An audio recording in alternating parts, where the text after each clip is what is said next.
የመብራት ቆጣሪ ያላግባብ እየቆጠረብኝ ነው። የኔ ቆጣሪ በጣም የሚቆጥረው አይነት ነው። በየወሩ ብዙ ነው የምከፍለው። ሌላ ሰው ከኔ ቆጣሪ ቀጥሎ እየተጠቀመ ነው። ምክንያቱም ምን ይሆን እያሉ የሚጨነቁ ብዙ ሰዎች አሉ። ሰላም ውድ የቻናሌ ቤተሰቦች፣ በዚህ ቪዲዮ ደግሞ የኤሌክትሪክ ቢል የሚጨምርባቸውን ዋና ዋና ምክንያቶችና መፍትሄዎችን ዝርዝር አድርጌ እነግራችኋለሁ። እናንተም ቻናሉን ሰብስክራይብ፣ ላይክ እና ሼር አድርጉ። እስከ መጨረሻው አብራችሁን ቆዩ። መብራት ያለ አግባብ የሚቆጥርባቸው 8 ምክንያቶች። ከምክንያቶቹ የመጀመሪያው በተመሳሳይ ሰዓት ከፍተኛ ኃይል የሚጠቀሙ እቃዎችን ስንጠቀም ነው።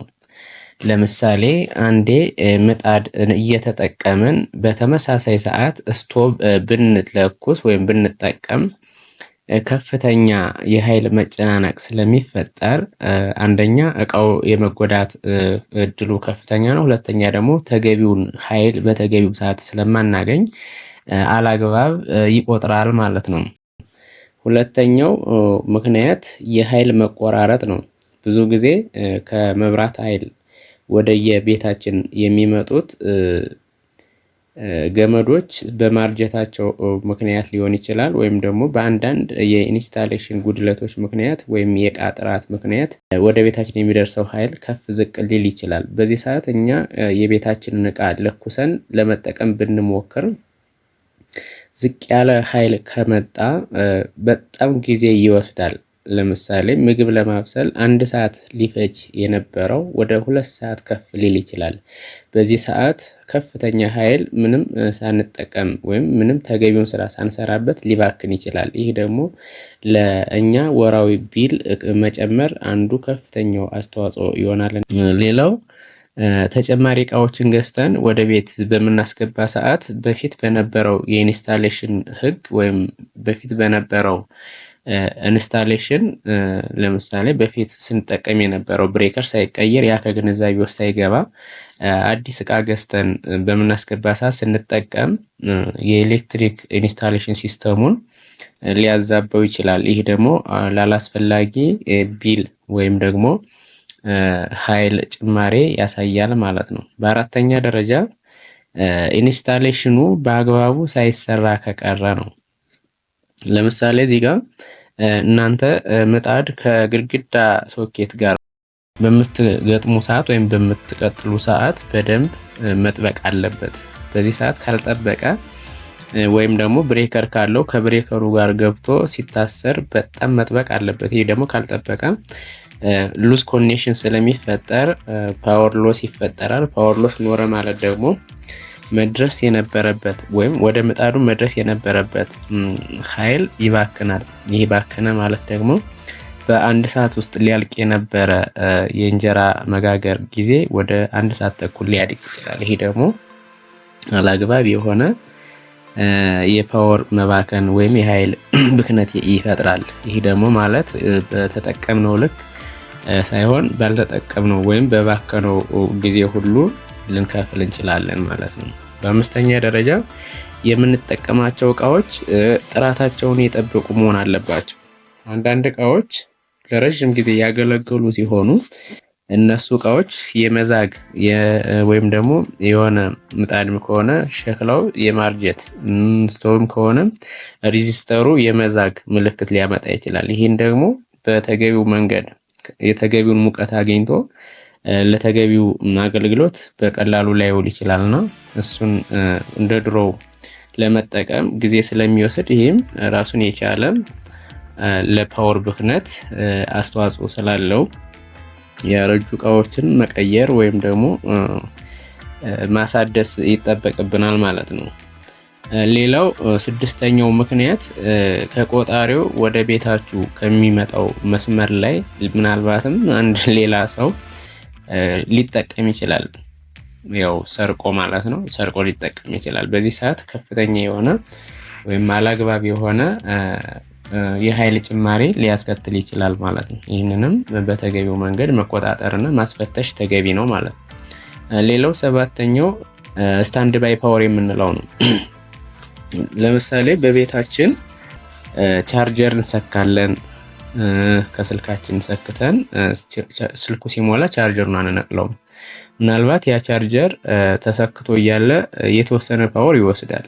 እንዲያውም የሚበራ ቻርጀር አለ። እሱ በተለይ እየበራ ከሆነ እኛ ልናስተውለው አንችልም፣ ነገር ግን ፓወር ይወስዳል። ቴሌቪዥንም ከሶኬት ተሰክቶ ሳንከፍተው ቀዩ እየበራ ለብዙ ሰዓት ሊቆይ ይችላል። አምፖሎች ለምሳሌ ቀን ላይ ማታ እንደበሩ ቀን ሊውሉ ይችላሉ። የዋይፋይ ራውተሮች እነሱም እንደበሩ ሊውሉ ይችላሉ። ሪሲቨሮች እነሱ ሲበሩ ሊውሉ ይችላሉ።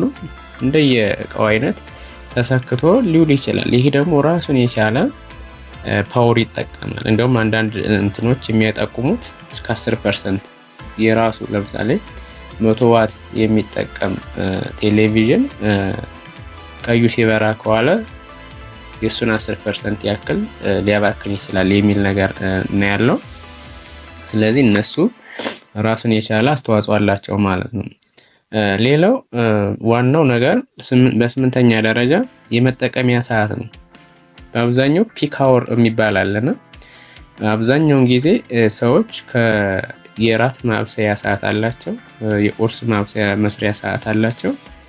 ይሄ ፒክ አወር ይባላል። በዚህ ሰዓት ከአንድ ስቴሽን ፓወር ስቴሽን የሚመጣን ምናልባትም ከአንድ ቆጣሪ የሚጠቀሙ ብዙ ሰዎች ሊኖሩ ይችላሉ። በዚያ ሰዓት ብዙዎቹ የሚጠቀሙ ከሆነ አንደኛ ተገቢውን አገልግሎት አያገኙም፣ ሰዓቱን ይራዘምባቸዋል፣ ፓወሩ ይቀንሳል ማለት ነው። በሌላ አባባል ደግሞ ኦቨርሎድድ የሚባል ወይም ከፍተኛ ኃይል ጭነት ስለሚኖር በዚህ ሰዓት ብንጠቀም ከፍተኛ የሆነ የኃይል ስለምንጠቀም ይሄም ለመቁጠሩ ምክንያት ነው ማለት ነው። ከላይ ለጠቀስናቸው ሁሉ ምክንያቶች መፍትሄው ምን ይሆን? አብራችሁን ቆዩ። መፍትሄዎቹ ደግሞ አንደኛ ችግር ያለባቸውን የቤት እቃዎች አለመጠቀም ነው። በቃ የዛጉ ከሆኑ አንደኛ ለጉዳትም ሊያጋልጡም ይችላሉ። እነሱን እቃዎች በተቻለ መጠን ወይ ማሳደስ ነው ወይ ደግሞ አለመጠቀም ነው ማለት ነው። ይሄ አንዱ ነው። ሁለተኛው ከፍተኛ ፓወር ወይም ከፍተኛ ኃይል የሚወስዱ እቃዎችን በተመሳሳይ ሰዓት አለመጠቀም።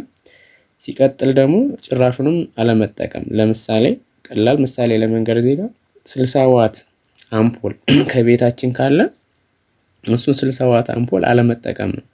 በሱ ምትክ 18 ዋት 12 ዋት ብንጠቀም እንዲያውም የተሻለ ብርሃን በዚህ አቅም ልንጠቀም እንችላለን ማለት ነው። ሌላው ኢንስታሌሽኑን በትክክል መሰራቱን ማረጋገጥ ነው። አንዳንዴ በተለምዶ ሁሉም እንትን ሲል ወይም ሁሉም ልክ በሙያውም ያለሙያም ሊሆን ይችላል በሙያቸው የሚሰሩ ሰዎች ያውቁታል፣ ይሰሩታል ተብሎ ነው የሚታሰበው። ነገር ግን ይሄ እኮ ቀላል ነው መቀጠል እኮ ነው ምናምን ይሉና ወስደው እንደ ነገሩ ያገናኙትና ለፓወር ብክነት ይዳረጋሉና ኢንስታሌሽኑ በትክክል መሰራት አለበት። ሉዝ ኮኔክሽን ካለ መስራቱን ብቻ አይደለም የሚታየው፣ ጥራቱ ምን ላይ ነው፣ ፓወር ይወስዳል አይወስድም። እንደውም አንዳንዶቹ ምን ይላሉ፣ እየደመቀልኝ አይደለም ምጣዴ እየደመቀልኝ አይደለም፣ ምን ሆኖ ነው? በፊት እኮ ጥሩ ነበረ አሁን ላይ እንደዚህ ሆነብኝ ምናምን ይላሉና እነዚህ ሉዝ ኮኔክሽን የምንለው በጣም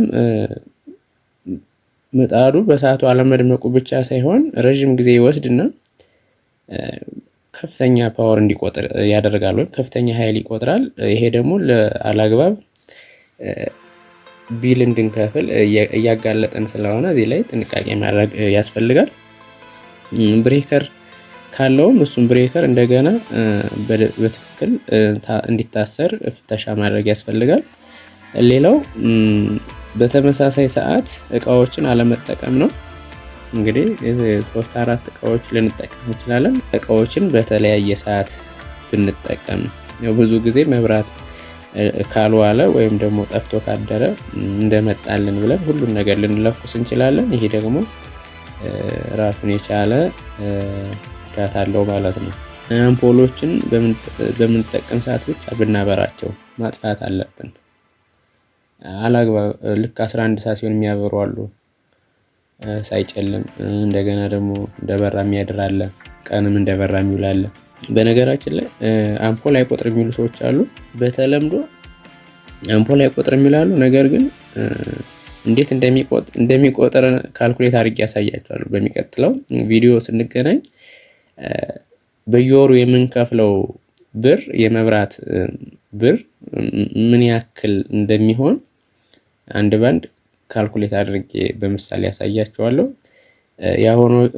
ያ እንደተጠበቀ ሆኖ አንድ አምፖል 60 ዋት ያለው አምፖል በአማካይ በቀን 6 ሰዓት ይበራል ብለን ካሰብን የግድ እሱን 60 ዋት በ6 ማባዛት ነው እንግዲህ። ከዛ በወር ማባዛት ነው። ከዛ ያንን ደግሞ በታሪፉ ማባዛት ነው። ይሄ እንግዲህ አይቆጥርም ብሎ ለማለት እንቸገራለን ማለት ነው። እና ሌላው የመጨረሻው በሰዓት መጠቀም ነው። ሰዓት አይቶ መጠቀም እንግዲህ ምናልባት ቁርስ ላይ አስፈላጊ ከሆነ ቁርስ ላይ የግድ ልንጠቀም እንችላለን። ነገር ግን አንዳንድ ጊዜ የሚሰጡ ነገሮችን ሰዓት መርጠን ብንጠቀም፣ መብራት ካለ ብለን ሁሉንም ነገር አንዴ ባንጠቀም፣ ሰዓት አይተን አብዛኛው ሰው የማይጠቀምባቸው የሚባሉ ሰዓቶች አሉ።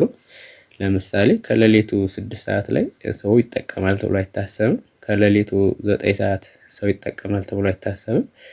እስከ 11 ሰዓት ባለው እስከ ጠዋቱ እስከ 11 ሰዓት ተኩል ባለው ሰው ይጠቀማል ተብሎ አይታሰብም። ማታ ላይ በተለምዶ ከ4 ሰዓት በኋላ ይጠቀማል ተብሎ አይታሰብም። እንደዚህ አይነት ነገሮች ብንጠቀም እኛ ተጠቃሚ እንሆናለን። በሚቀጥለው ቪዲዮ እንግዲህ መብራት እንዴት እንደሚከፈል ወይም እንዴት ካልኩሌት ተደርጎ ቢል እንደሚመጣልን እናያለን ማለት ነው። አመሰግናለሁ።